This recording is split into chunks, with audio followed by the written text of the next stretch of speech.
అబ్బాయి మా వారు చక్కగా తాగుతారనమాట కూలింగ్ వాటర్. కానీ వాటిలో మళ్ళీ వాటర్ నింపేసి ఫ్రిడ్జ్లో పెట్టాలంటే మాత్రం ఒక్కరు కూడా పెట్టరనమాట. సో మళ్ళీ వాటిని నింపడం అనేది ఒక పెద్ద టాస్క్ అండి.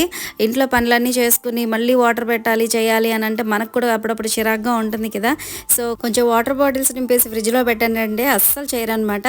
మా అబ్బాయికి 10 సార్లు చెప్తే ఒక్కసారి చేస్తాడు. ఆ ఒక్కసారి చేసి కూడా ఎప్పుడు నేను వాటర్ బాటిల్స్ నింపుతాను అన్నట్టు బిల్డప్ ఇస్తాడనమాట. సో మీ ఇంట్లో కూడా ఇలాగే ఉంటుందండి సమ్మర్లో? ఒకసారి నాకైతే కామెంట్ చేయండి. లాస్ట్ వీక్ నేను మా వారు మా అబ్బాయి అంబేద్కర్ స్టాచ్యూ దగ్గరికి వెళ్ళామండి. మన విజయవాడలో అంబేద్కర్ స్టాచ్యూ ఉంది కదా, సో అక్కడికి వెళ్ళామన్నమాట. ఈ మంత్ 14th అంబేద్కర్ జయంతి ఉంది కదండి.